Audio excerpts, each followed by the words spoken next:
I'm 90 years old now, and I've learned that sometimes the most precious gifts in life don't come from working harder or earning more money.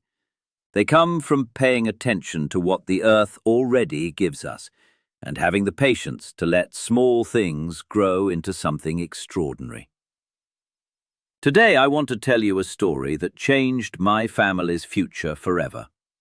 It's about a single tree, a decision I made 60 years ago, and how that one choice ended up giving my grandchildren something I never thought I could afford to give them. It's about college, dreams, legacy, and what it really means to leave something behind. Let me take you back to 1964. I was just 30 years old, married to my beautiful wife Sarah, and we had 3 children. Money was very tight. I worked in a factory 6 days a week, and Sarah took care of the children and our small piece of land behind our house. We had a vegetable garden that kept us alive, but we had almost nothing saved. When my oldest son asked me one evening if he could go to college, I felt my heart break a little because I simply didn't know how we would ever make it happen. I was working as hard as I possibly could, but it still wasn't enough. That night, I remember lying in bed, feeling the weight of not being able to give my children the education I never had. The next morning, something changed. My neighbor, an old man named Mr. Chen, who had come from Taiwan many years before, called me over to his yard. He had something he wanted to show me. He was holding a small sapling in a clay pot, no bigger than my hand. He told me it was a rare fruit tree, something called a cherimoya tree, and that it came from the mountains of South America originally. He said the fruit was like nothing I had ever tasted before, and that he had grown tired of caring for it. He was moving away to live with his son in California, and he wanted me to have it. He said, and I will never forget this, he said, "Take this tree, plant it in your best spot. In 5 years, maybe 6, it will start giving you fruit. In 10 years, people will come from far away just to buy what it grows. Trust me on this." I thought he was being kind, just trying to make me feel better. But I took the tree anyway, because I didn't want to hurt his feelings. That afternoon, Sarah and I chose the sunniest corner of our land, right where the morning light would hit it all day long. We dug deep, mixed in the best soil we could find, and I planted that small sapling with my own hands. I remember the feeling of the earth under my fingers, the smell of it, the way the little leaves trembled in the wind. Sarah watered it gently, and we both said a prayer, something my mother taught me to do when you put something new into the world. I had no idea then that this small act of planting would reshape everything. The first few years were quiet. The tree grew slowly, and honestly, I forgot about Mr. Chen's words. I was too busy working, too busy worrying about money, too busy being tired. But Sarah never forgot. Every morning, she would check on that tree before she even had coffee. She would water it carefully, pick off any insects, talk to it like it was one of our children. I used to joke with her about it, asking her if the tree could understand English, but Sarah just smiled and kept tending to it. She said plants respond to love just like people do. I didn't really believe her then, but I was about to learn that she was right about so many things. In the 6th year, I saw the first flowers. They were delicate and beautiful, with a soft pink color and this incredible smell that filled our entire yard. I remember standing there, smelling those flowers, and something stirred in my memory about what Mr. Chen had said, but I still didn't really believe it would come to anything special. Then came the fruit. The first ones were small, maybe 10 or 12 of them, and they were the most unusual-looking things I had ever seen. They had bumpy green skin, kind of heart-shaped, and inside was this creamy white flesh that was so sweet it made your tongue dance. Sarah made me taste one, and I understood immediately why Mr. Chen had smiled when he gave us that tree. But here's what I didn't expect. Word got out. One of our neighbors came over, tasted the fruit, and asked if we had any to sell. I told him probably not, that we were just growing it for ourselves. But then another neighbor asked, and then another. Sarah suggested we try selling the fruit at the local farmer's market. I was skeptical. I was a factory worker, not a farmer, and I didn't know anything about selling things. But Sarah was already making calls and asking around about how to do it properly.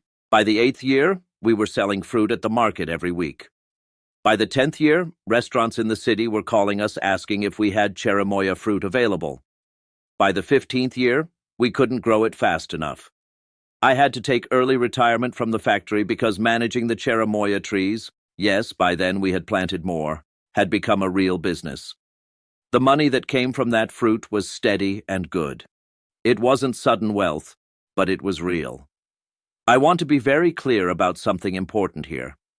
I didn't plant that tree because I expected to get rich from it. I planted it because a kind old man asked me to, and because my wife believed in taking care of living things. The money came as a result of patience, consistency, and Sarah's endless care. But when that money did come, it changed everything for our family. When my oldest son was ready for college, I could tell him yes. When my daughter wanted to go, I could tell her yes. When my youngest was old enough, the same answer. 3 kids, all through college, all because of that one tree and the patience we had to let it grow. But it didn't stop there. By the time my grandchildren came along, the fruit business was strong enough that we could help them too. Every single grandchild who wanted to go to college, we could support. 3 grandchildren, their entire educations paid for, not by me working myself into an early grave, but by Sarah's love for that little sapling, and by understanding that sometimes the greatest investments are the ones that take years to mature. Now, I want to share what I learned from this journey, because I think these lessons matter to you, whoever you are watching this right now. The first lesson is about patience. Everything valuable in life takes time. You cannot rush growth. That tree could not be forced to give fruit in 3 years instead of 6. The best things, the real things, the meaningful things, they all require patience. In our world today, everyone wants everything immediately. But the good stuff, the real wealth, it requires you to plant something and then wait, to tend it carefully, to believe in it even when you cannot see the results yet. That's harder than going to work every day. It requires faith, and it requires time. The second lesson is about attention. Sarah paid attention to that tree every single day. She didn't plant it and forget about it. She checked on it. She cared for it. She noticed when something was wrong. Attention is a form of love, and love makes things grow. If you plant something in your life, whether it's a skill, a business, a relationship, or a dream, you cannot just leave it alone. You have to pay attention to it. You have to notice what it needs and try to give it those things. The third lesson is about listening to wisdom from people who have lived longer. Mr. Chen had already succeeded with fruit trees. He had already learned what they could do. When he gave us that tree and told us to trust him, he was sharing something precious. Too many young people today ignore the wisdom of elders. We have tried things, we have failed, we have succeeded, and we have learned from all of it. When someone who has lived a long life tells you something, it's worth listening to. Mr. Chen gave us more than a tree. He gave us a shortcut through time, because he had already done the hard work of figuring out what works. The fourth lesson is about consistency. Growing that fruit business wasn't about doing something spectacular once. It was about going to the farmer's market every single week, rain or shine, summer and winter. It was about showing up. So many people want to be successful without understanding that success is usually just showing up over and over again for a long time. There's no secret. There's just consistency. The fifth lesson is about cooperation with nature instead of fighting against it. I didn't try to make that tree do something it wasn't meant to do. I learned what it needed, and I gave it those things. Water, sunlight, good soil, careful pruning, patience. I worked with the tree's nature, not against it. In business, in relationships, in life, the smartest people are the ones who work with natural forces, not against them. That tree wanted to grow. That tree wanted to give fruit. All we had to do was help it do what it was already trying to do. I remember the day I wrote the first tuition check for my oldest son's first semester. My hands were shaking. Sarah stood next to me in the bank, and I could see tears in her eyes. We never discussed it, but I think we were both remembering that tiny sapling, that poor old man who believed in us, all those mornings of watering and waiting. This check represented more than money. It represented patience rewarded, faith justified, and a future opened up for the next generation. Do you know what my son studied? Architecture. He designed buildings. My daughter became a teacher. She taught children to read and love books. My youngest became an engineer. She built water systems for villages that didn't have clean water. And my grandchildren, they became a doctor, a scientist, and an artist. All of this came from that one tree, from Sarah's hands in the earth, from Mr. Chen's wisdom, and from our willingness to wait. But here's something else I want you to understand. The real wealth wasn't just the money. The real wealth was the example we gave our children. We showed them that you can build something meaningful over time. You can take something small and, through care and attention, make it into something that changes lives. We showed them that investing in the future, even when you're not sure it will work, is a wise thing to do. We showed them that sometimes the best way to help your children is not to give them money directly, but to show them how to grow something, how to be patient, how to work with nature, how to believe in something before it's proven. Now I am 90 years old. That original cherimoya tree lived for 53 years. It finally died, but by then we had grown many more trees, and the business had grown far beyond what I ever imagined. But more importantly than any business, we had created a family legacy. My children understand patience. My grandchildren understand that wealth built on foundations of time and care lasts longer than wealth that comes suddenly. We have all learned to listen to the earth, to pay attention to growing things, not just fruit trees, but also people, relationships, skills, and dreams. Sarah passed away 15 years ago, but I can still see her in my mind, kneeling in the dirt, her hands around that tiny sapling, her face full of hope. That image has stayed with me.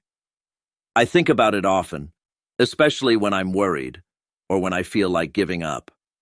I think about how she believed in something she couldn't see yet, and how that belief actually helped make it real.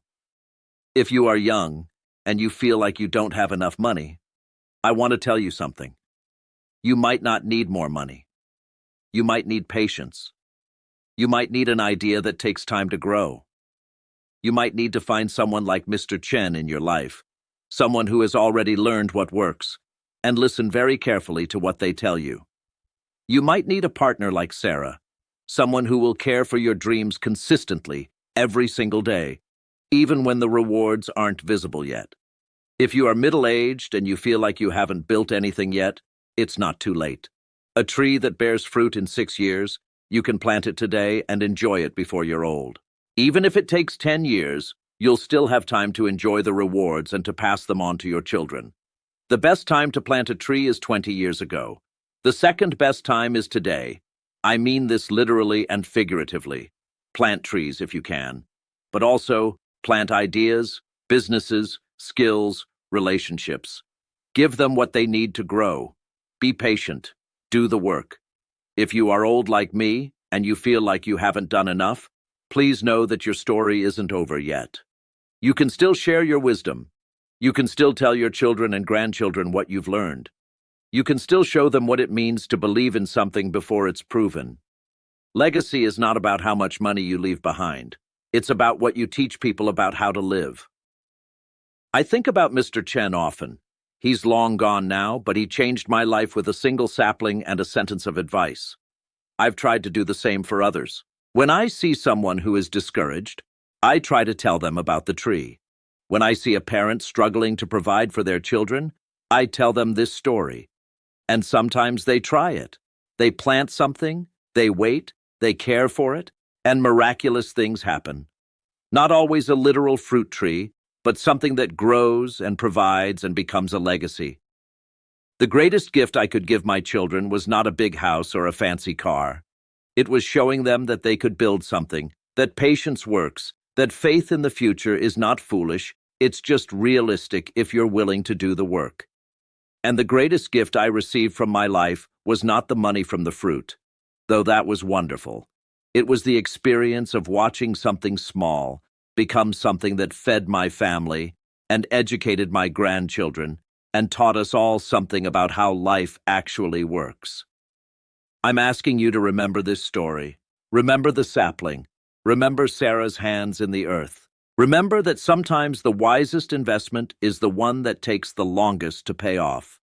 Remember that you are planting seeds every single day with your choices, your consistency, your belief in things you cannot yet see. Those seeds will grow. They will become something. What you plant today will be what you harvest and what you pass on to your grandchildren. I want to leave you with this. You have more power to change your family's future than you probably believe. You don't need to be rich to start. You don't need perfect conditions. You need an idea, patience, consistency, someone to believe in you or to believe in alongside you, and time. That's all. That's everything.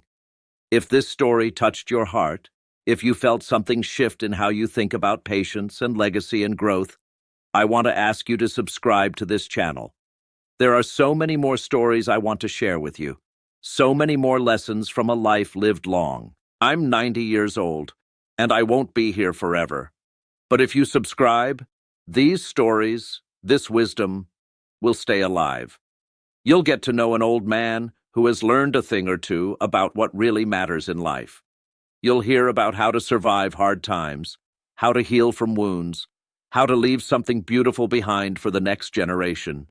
This channel is my way of planting seeds that I hope will grow in your heart and in your life. Subscribe, and let's grow something beautiful together. Thank you for listening to an old man's story. It means everything to me that you did. Share.